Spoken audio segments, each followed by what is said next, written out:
The Volume Podcast. Hi, so this is part 2 of our Shifting Forward episode. So just to refresh your memory, we asked our guests in our previous episodes, how do they see their lives and their work or the subjects that moved them in 10 years? And we'll start with Buse. She's a young researcher from Turkey, and she's raising some very interesting questions about AI. There's an important feedback loop between research, advocacy, policymaking, and art to bring change, to make change, either to maybe stop something and also imagine the new. Where does, these ideas about what kind of AI we're going to develop comes from? It comes from science fiction, it comes from images, it comes from, culture, it comes from narratives. And currently, narratives of the dominant narratives of AI are coming from the Western world that has tools like Hollywood. We don't have local or quote unquote other narratives. And when we also look at how it translates at humanoid robots, white male robots that seem super, cringe for me. And it doesn't actually represent the current technology that we have, and it's misleading. And it really keeps people, maybe make people think that, it is something that's in the near or maybe, far future, and it's a science fiction thing. It's not a problem for me. I cannot think about it right now. So for me, it's really, I think in the 10 years, it's important to understand and master that feedback loop, because I also see myself as somebody who can be in between these spaces and who can kind of build bridges between these spaces, and ideally, make change in the direction that I talked about. Next up is Gabriela de Queiroz. She's a chief data scientist on AI strategy and innovation at IBM, and she's also the founder of Our Ladies. Well, I think that things will be more automatized.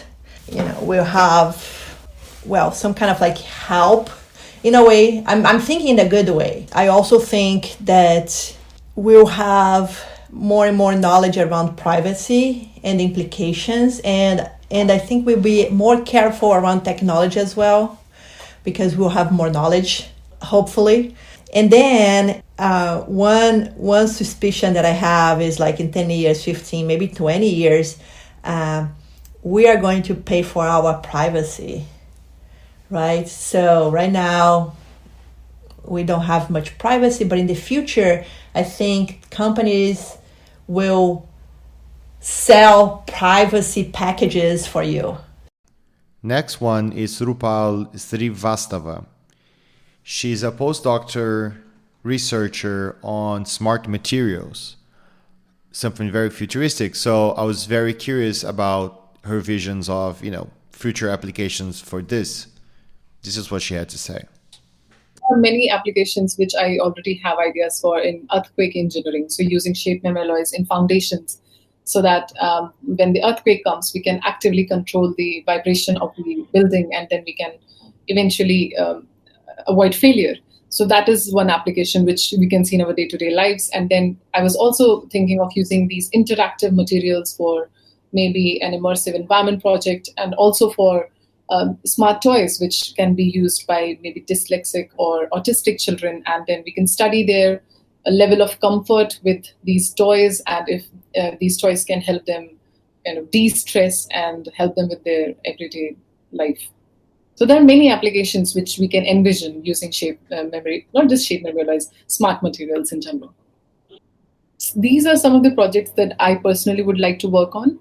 And apart from that, I think that currently we have these multi-mechanism projects. So when I was talking about smart gloves, so there are DC motors, there are sensors, there are actuators, and using just shape memory alloys are going to remove so many mechanisms. So not only it is going to reduce the weight, it is also going to reduce the expense and also reduce the use of rare earth materials. So I think in future, as we move more and more towards a sustainable future, given the current scenario, I think using these materials as and when required, and seeking solutions to replace the current technology, which is not as good for the environment with these materials is going to be beneficial for the humankind, for the environment, and also it will be more and more budget oriented. We continue with Osamu Saito from Japan. He's an expert in the field of biodiversity and very connected to the development of sustainability sciences. And also the more and more people enjoy nature through the game and virtual reality. I think my concern is how it will affect the children's capability of the interaction of nature. So there's one way is biophobia. So people don't want to attach, the nature or insect or the, animals. They only enjoy play with animals and the insects through game. And then versus the biophilia. So people getting more feel close to nature and they enjoy playing outside, playing within the holidays or park, green space. So I'm just concerned which directions people and children will go because of this kind of technology. So this new technology can facilitate biophilia, but new technology may also strengthen the biophobia. So yeah, would be the one of my research for the next 10 years. We move forward with Morgan Klaus Sherman. He's a PhD student researching identity representations in technical infrastructures. I just feel like it's so hard to predict where something like machine learning can go because it also has changed so much in the past 5 years, right? I guess my prediction is that within the next 10 years, we'll hit technical limits of hardware. So what we can do with software and innovating machine learning might hit a plateau, but there will be more focus on experience and how humans are interacting with these systems. And I think even the growth of HCI as a field kind of shows that this is important to companies and the public. And so I think that will be a major focus still in the next 10 years. And maybe it will overtake the technical focus a little bit. We continue with Joanna Bryson. She's a professor at the Hardy School at Berlin, and she works with artificial intelligence, ethics, and also cognition. Oh, 10 years. Yeah, well, that's interesting because I'm 56. So, which is in Wikipedia. You can look it up. I don't have to hide it. So in theory, I should be retired, And I was just telling you, I feel like that we're in a war right now. What I would like is that I think there's an urgency. Yeah, as well as depressing, to be honest. I think there's an urgency to get the digital governance together, and to so I'm currently the chair. In fact, I helped invent, and then I was chosen chair of the governance committee of the Global Partnership for AI, right? Which is sort of something that sort of came out of the G7, although there's more than 7 countries. But anyway, it's an interesting artifact in itself that maybe will become an institution. We don't know. But anyway, so we're trying to help people understand regulation and understand that there is actually already regulation and stop trying to kick the can down the road, because I don't think we have that much time. So I think we need to get on top, and the EU is doing a good job leading. I think we need to get on top of digital regulation. It's really more about digital than AI, because it's not that there's robots coming to take our jobs or whatever. It's that we've changed fundamentally how easy it is to transmit power and the nature of property when you can make these perfect digital replicas. So I think that's what the challenge we're really facing. So once we get on top of digital regulation, then the next problem obviously is the climate crisis. We're already too late for some people, many people. But there's still many people that, again, it's how well will it go, right? And so then I think that will, again, if we're well organized, or for the parts of the world that are well organized, we might be able, it's going to be like COVID on steroids, getting all these people away from the water and things like that, handling those problems. And so how do you maintain liberty in that kind of context? But if we get through all that and we actually do come to some kind of stable arrangement of accommodation and amelioration and whatever else, I honestly think we have to get that done sort of the next 10 or 15 years, or it's just going to be mayhem. Now we're going to hear from Hessie Jones. She's a strategist and a venture partner advocating for human-centered AI.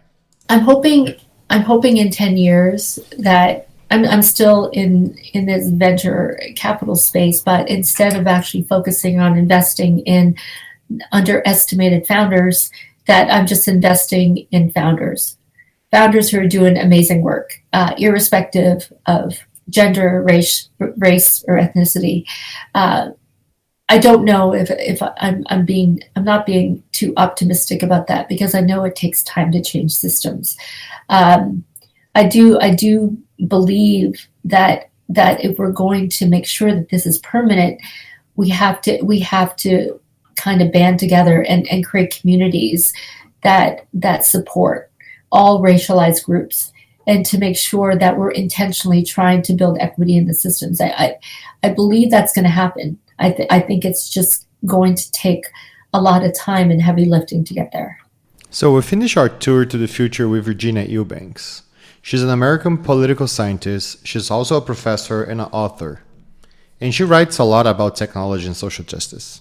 You know, what I can say is that I feel like there has been so much recent attention to things like algorithmic bias and what Ruha Benjamin calls the new Jim Code, right? The sort of like implicit and explicit racial bias in these systems, the sort of pushback in community organizations against facial recognition in the United States, the pushback from within companies against building tools for, agencies like ICE, right? There's been actually quite a lot of dialogue and resistance and legislative sort of attempts to figure out how to get our heads around how these tools are working in our daily life, which I'm really hopeful about. Actually, I'm excited to see more people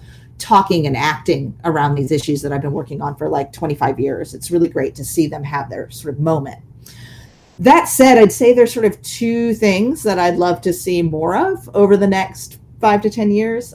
One is that I still think we're not hearing enough of the voices of those who are directly affected by these systems. That, at least from my work, what I learned is some of the most interesting analysis and some of the most interesting solutions come from people who are most harmed by these systems just because they have the most skin in the game, and they have the most invested in coming up with smart solutions as quickly as possible because they're really sort of facing the pointiest end of the stick. So I would love to see more of those voices in the dialogue.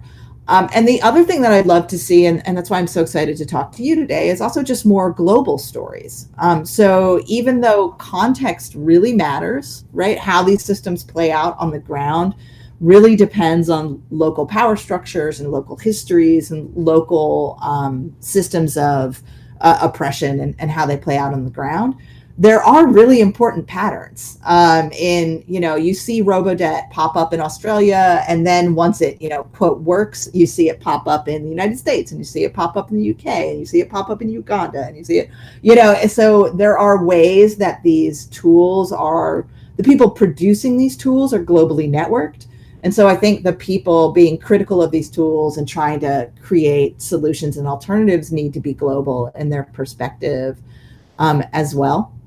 And so I'm very excited to see this increasing conversation across geographic location, because I think, like I said, I think the people who are making these are having those conversations. So we need to be having those conversations as well.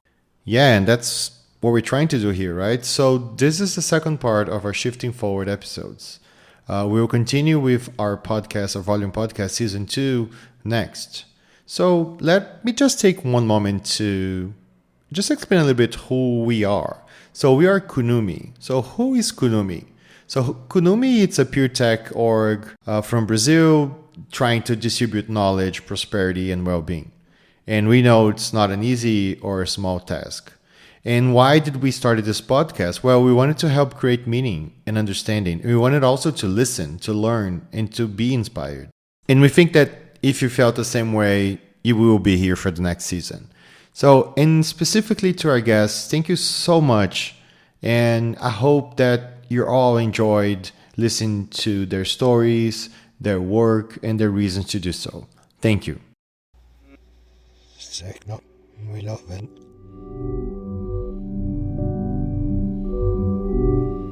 The Volume Podcast.